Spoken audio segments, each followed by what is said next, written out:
Hi, Selena. Hey,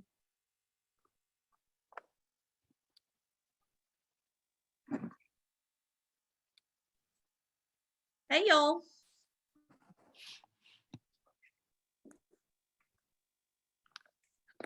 Got 1 minute.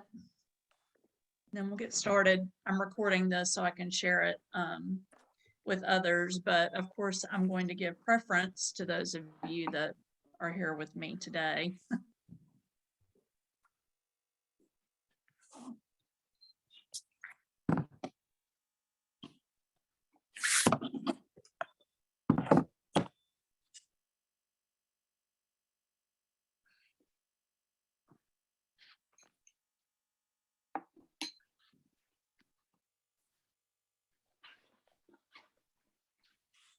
Okay, 4:30. Let's get going. I know everybody's got other things they want to be doing this evening. And so thanks for joining me today.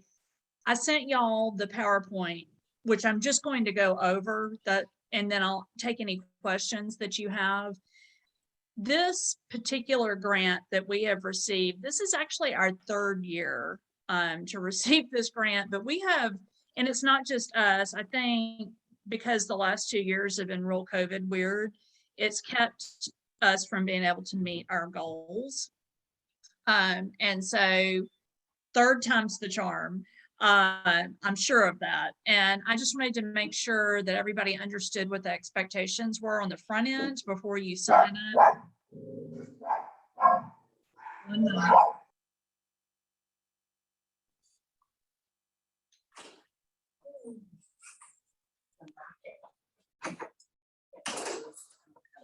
grab mine out of my purse. Yep. Do that thing. Warm it's out.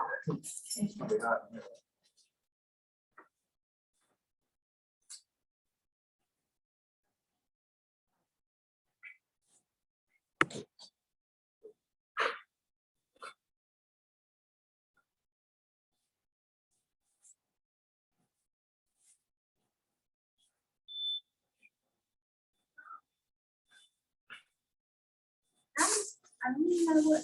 No sense with it. Okay, sorry about that. Okay, so 3rd time's the charm, and let's just talk about what the expectations are, and then what's in it for you, of course, and what's in it for your students. So have both of you, have y'all played or participated in the Personal Finance Challenge in the past? Yes. Yes. Okay. Okay, I was just curious about that. So you already know what that looks like, but since this will be watched by some people that are not here, we're going to go through this. So do you see my screen share with the PowerPoint? Okay. All right, so the objective of this grant, basically, here's the bottom line, and I'm just going to put it out there. When you get to the national challenge, there are a lot of white kids that are there, and that was identified as an issue several years ago. And so I was at a Council for Econ Ed meeting, and we were talking about it, and I said, well, let me tell you what we've done in Mississippi, and this program doesn't exist anymore, but we had a program called the College Knowledge Project, and on the schools that were part of that program, they had their own division for our Personal Finance Challenge. It was middle school kids. And it worked really well. And we spent a lot of resources teaching the teachers in these underserved areas to teach personal finance. And by the time it was over, the kids who were winning in the College Knowledge division, when that division went away, they still won in the overall state challenge. So they had really risen a very long way from where the knowledge that they had to where they were towards the end. And so I had shared that story with the National Council, and they said, oh my gosh, why don't we do something like that nationally?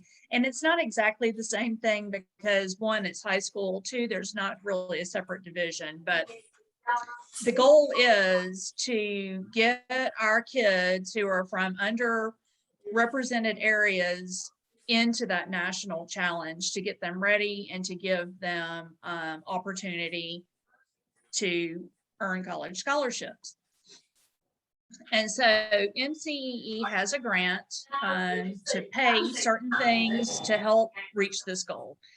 And so the money that they have given us, what I'm going to do with it, number one, I'm going to pay teacher stipends because you've got to put in some extra effort to get this work done. I'll also have some money to pay some student incentives, and we'll talk about this at the end. And that's basically what I'm doing with the money, is to incentivize those of you that are doing the work to do the work. Okay. So these are the steps of the project that you would need to go through if you tell me, yes, Selena, I want to do this. So after the meeting today, you're going to think about it. And if it's something that you want to do, you just send me an email that says, Selena, I have this number of students. Oh, and another thing, when I read the agreement earlier today, I did not realize they were also looking to increase female participation. Okay, so that's kind of cool. So what we're looking to do is you're going to tell me how many high school students you can reach with financial literacy education in the spring that are made up of ethnically diverse students or female. So that's the goal, and you're going to be educating these students in the spring. After you tell me you want to do it and how many students you can reach, then next week I'll send out a message that says these are the teachers that have been accepted into the project. I was expecting about 15 teachers here tonight, so there are others that have told me they're interested, but I guess they'll have to watch this recording. So everybody that I invited to be part of this project are a master teacher of some sort, either of personal finance or college and career readiness. So you've already received a significant amount of instruction from us on how to teach personal finance. You've gotten lots of resources that you can use in your classroom, but there are also some resources at the end of this presentation that you're also encouraged to use. So immediately upon being told, yay, you're part of the Access Zone program, if you don't already have an account with Econ EdLink, you'll set that up. I would guess that both of you here tonight probably already have that. But if you don't, there's the link in the PowerPoint to set that up. And then you can go ahead and set up, I'm going to mute. Yeah, there we go. You're going to set up students to do what they call pre-survey. And basically, it's just a measurement of what they already know before you start working with them. And you must use the Econ EdLink Ready assessment. And the link is here. You can go ahead and start, well, if you have your rosters for next year, there's a process of uploading the rosters into the system. I also sent you the PDF file that's called Ready Assessment User Guide. So it's kind of a step-by-step process on how you get your students entered into Ready Assessment so that when it's time in January, they can take the pre-survey. If you need some CEE materials to achieve this objective, they've given me $1,000 to spend on CEE instructional materials. And so that would either be the Financial Fitness for Life teacher package or a virtual economics USB drive. If you were to get the virtual econ USB drive, that Financial Fitness for Life is on there, okay?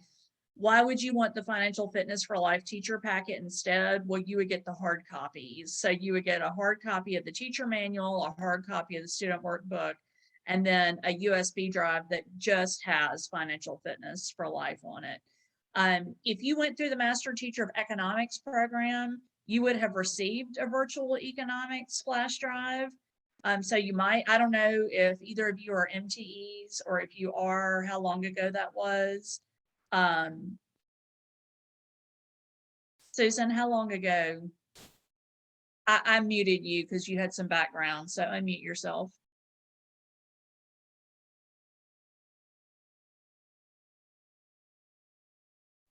I thought it was muted. I'm sorry. You were. Um, I thought it was muted originally and wasn't. I'm sorry about that Okay. because I am at basketball duty. I did master teacher of economics when like 7 years ago. Okay. It's then been a yours- really long time. Mine's you even- old. If you know where it is, it's out of date. Yeah. So Yes, you it's can out of choose- date. Y'all can choose either or. If it were me, I would probably ask for the VE drive because it has not only financial fitness for life, but tons of econ stuff, all these different grade levels, but that'll be your choice. Okay. You can tell me which one you want. January, no later than the 17th, all your students must pre-survey using that ready assessment tool. So that should happen before you ever start teaching them any financial literacy lessons. I'd make that what they do the first or second time I had them. I mean, I know the first time you have them, you're going over syllabus and all of that, but pretty early on in the semester, I would have them just take that pre-survey. Tell them, don't stress out. I mean, it's not called a pre-test because they determined that probably freaked the kids out a little bit, but that's what it is. I mean, it's just, what do you already know? Everything's going to be multiple choice, I'm pretty sure. Okay. Then after they do the pre-survey, then you start teaching. You teach personal finance, like you probably would have done anyway. And then the other thing you should do during that period of time is start creating your teams for the personal finance challenge. Sometimes when we have teachers in this program, they get confused. They think, well, I've already had them do the personal finance challenge. No, what you had them do was do the ready assessment. And then in March, you'll do the actual finance challenge. But if y'all have done this before, you know this, but for the recording, when you set up those teams, there can be either 3 or 4 students on a team. And you can do that by clicking the link that you see there that says program/finance challenge. That will take you to where you need to be. In fact, let me just show that real quick. If this will. So I have a question about that, Selena, while you're pulling it up. Yeah. I do them all 3 times. I do it in October and December and in March for all of my Right. students. My question is, I keep my teams the same for all 3 challenges. I'm happy to see the female on there because my year 2 students actually fall under both criteria for that. I have Oh, good. 3 That's awesome. Black students and 1 white female. Okay. So I could put those all 4 on the same team, correct? And they would Yes. all 4 qualify? Yes. Okay, that was my Yes. main concern with the whole thing because I didn't want to exclude her come time for competition in case they made it. Because how do you say, I oh, see. well, you see, these 3 get to go, but You're not you the right don't." race. Yeah. Exactly, exactly. Yeah. No, that'll So- be fine. That'll be Okay. fine. That was my major question on that. And I I can think- manipulate my email other 2 me? classes. I did. You I did. did. Yeah. I figured we just talk about it Yeah. today. Um, Okay. So let me just show for the purposes of the recording. When I clicked on that link for Personal Finance Challenge, it takes me to a page on the Mississippi Council for Econ Ed website.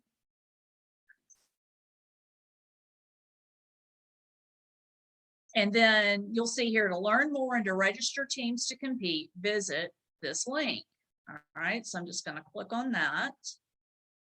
And here you go. And everything that you should need to know is here.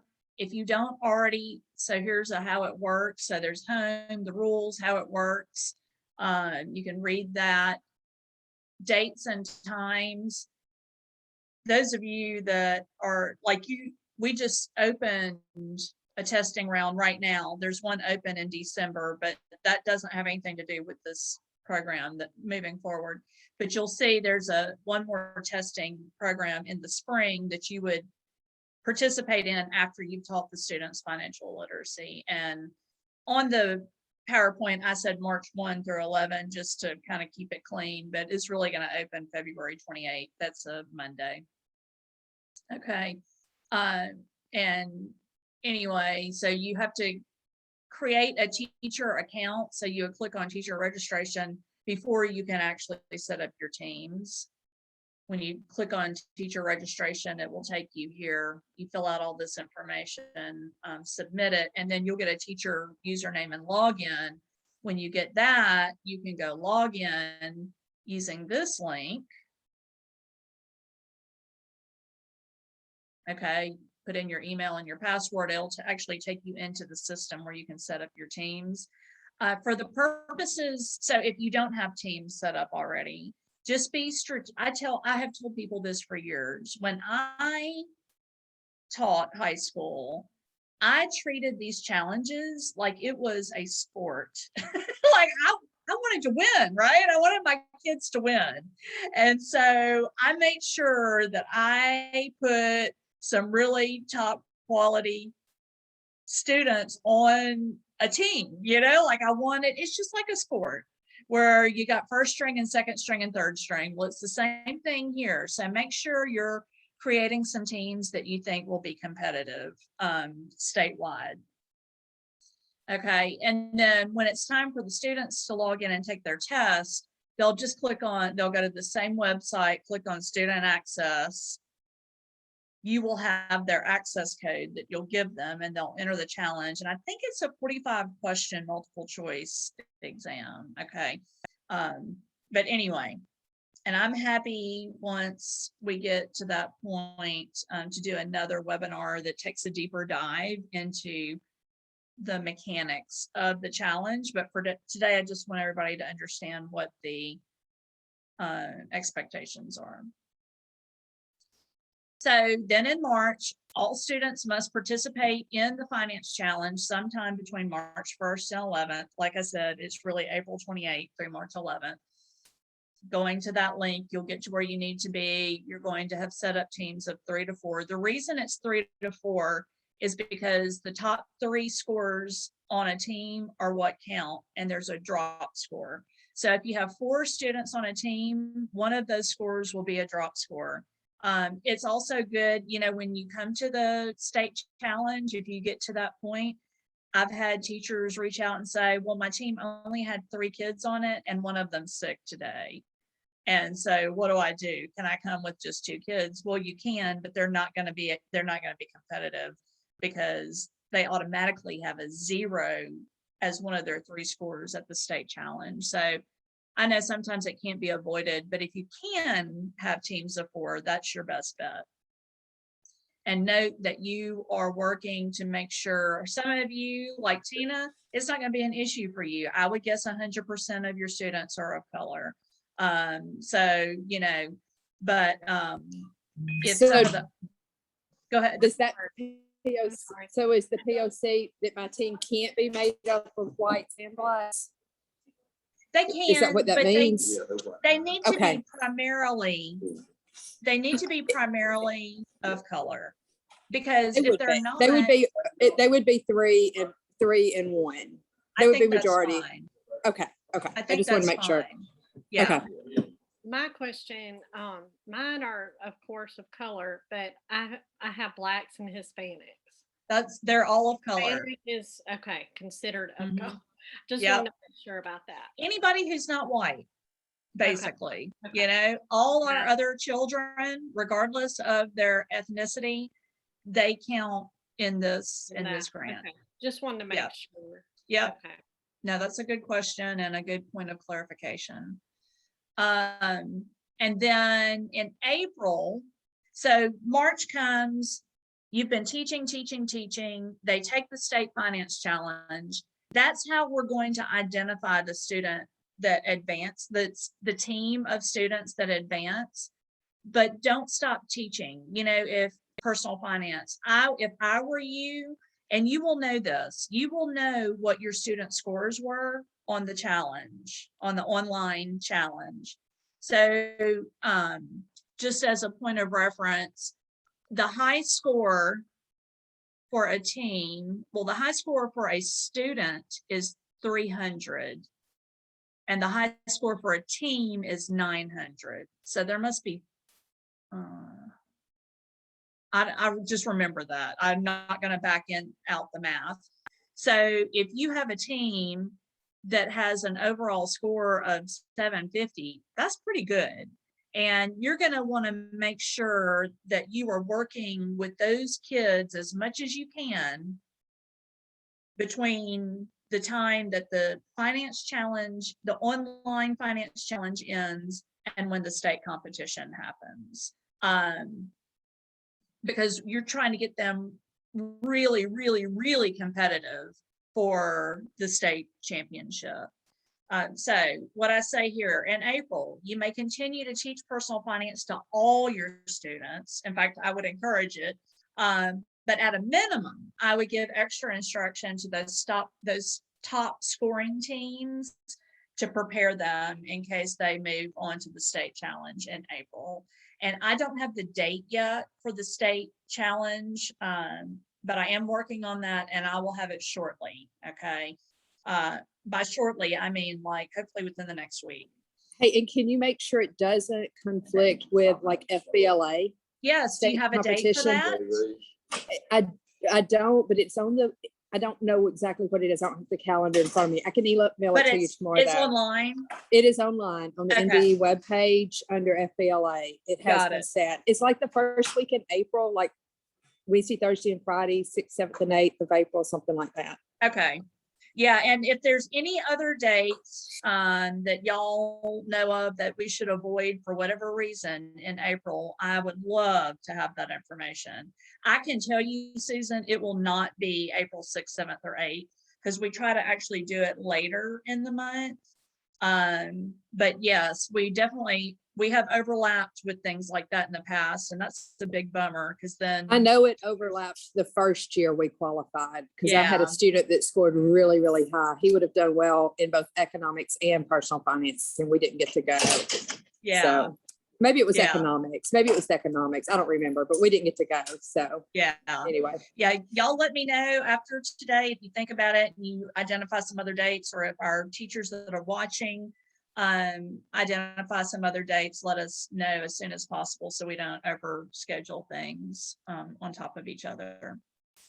If in April you want somebody to come in and work with your students, maybe after school, and you want that to be like an industry expert or one of our university center directors, just let me know and I will set that up. We're doing that for another team that's not part of this access zone, but yeah, I'm happy to hook up your students with somebody if you want them to come in and practice after school.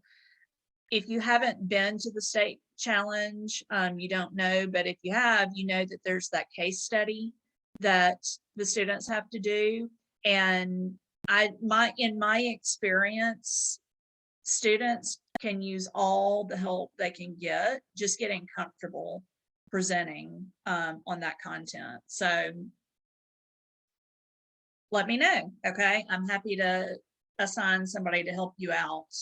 And we can do it virtual, we can do it in person, however it works best.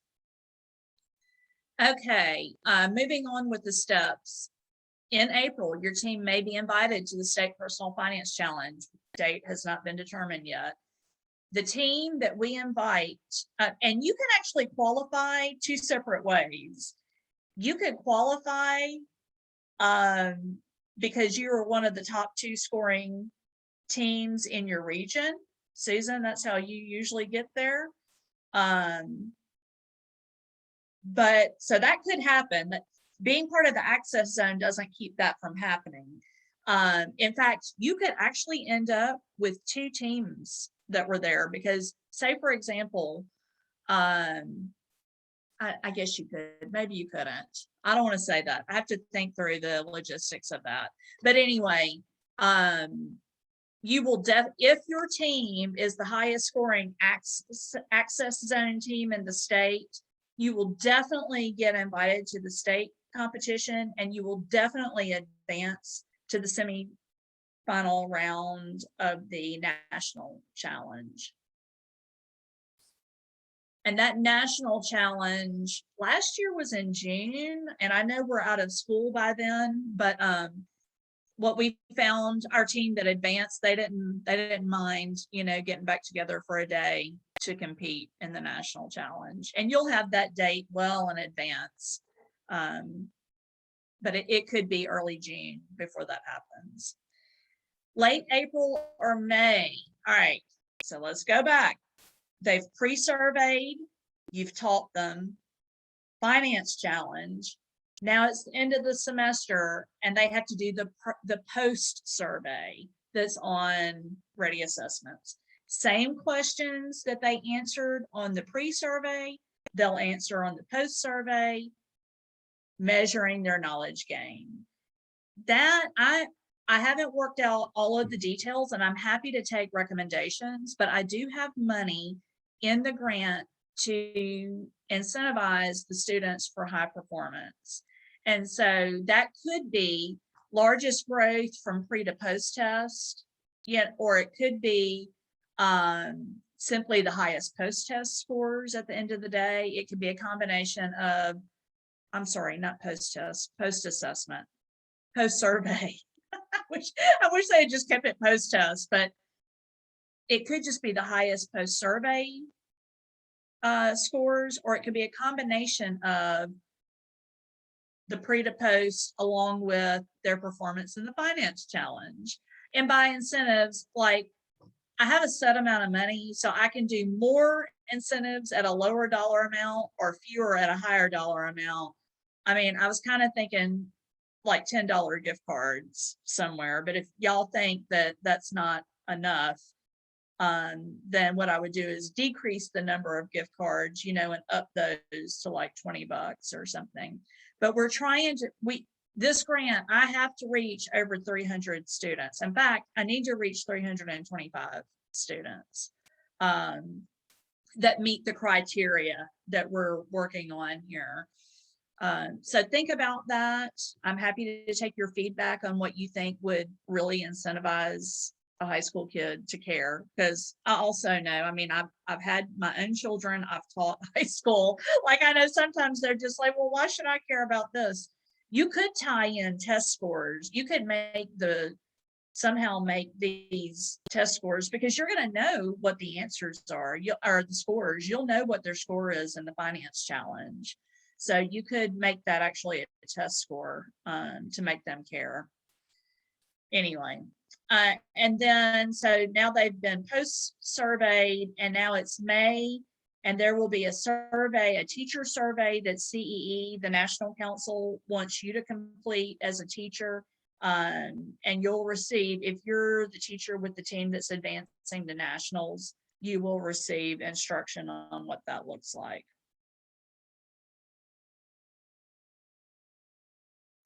And then in closing, and I've kind of already talked about this maybe, but I also have money for stipends, and I'm going to take my pot of money and kind of divvy it up amongst the teachers based on the number of students that you tell me you can reach. Obviously the teacher who tells me, hey, I can reach 100 kids, it's going to be more work for them than somebody that says I can reach 10. So I need to wait and hear back and see how many each of you plans to reach, and then we'll divvy. And I hate to throw a number out there because I don't know how many of you it's going to take to get to that 325, but just know I don't want to keep any of that money. I want to give it to y'all. And once you tell me you can do this and tell me how many students you can reach, then I'll reply to y'all and let you know what your stipend will be associated with this. And then we've already talked about the fact top performing students will receive incentives for high performance on the online challenge and growth from pre to post test scores in May. So we want our students to know that this is something that we're doing so that it will do what we want it to do, and that's incentivize them to do their best. So there are some extra teacher resources. There's this teacher toolkit and a virtual webinar series that you're not required, but we encourage you to watch. The virtual webinar series covers the 6 standards for financial literacy, provides creative ways to teach those standards to students, and shows how the standards will be used in the national challenge. And then I gave you the PDF, that's the Ready Assessments User Guide. That was an attachment. Questions? Y'all have kind of been asking as we go, so that's I was just good. gonna say, you've already answered all of mine. Tina, what about you? I think I'm good. I mean, I've done the personal finance challenge in the past, so Yeah, I really don't think it will be much different than what I normally would do. I would agree with you on that. Just so that I have this captured for the video.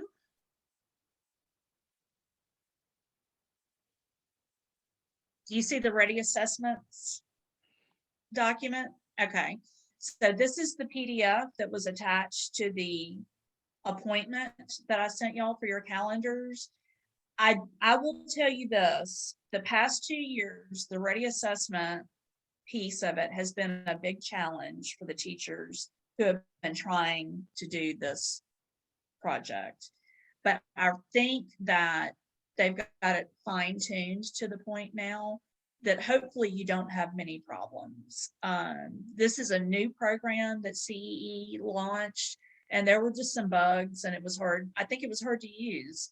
So they put together this Ready Assessment User Guide, which should make it pretty easy for you to get your students into the system. I mean, it's step by step with pictures on what to do. I haven't tried it. Like, I have tried it in the past. I haven't tried using this document to see how easy it is to follow, but it looks like it should be pretty simple. Okay, so those are all the things that you're going to need. And if there are no more questions from either of you, then just send me an email letting me know, yes, I want to do this. And this is how many students of color and or female students I can reach with this project, and then we'll go from there. Sounds good. Thank you, Selena. Okie doke. All right. Thanks for joining me tonight, and let me Thanks. know what I can do for you. Okay. Thank Okay. you. Bye bye. Thank you. Bye.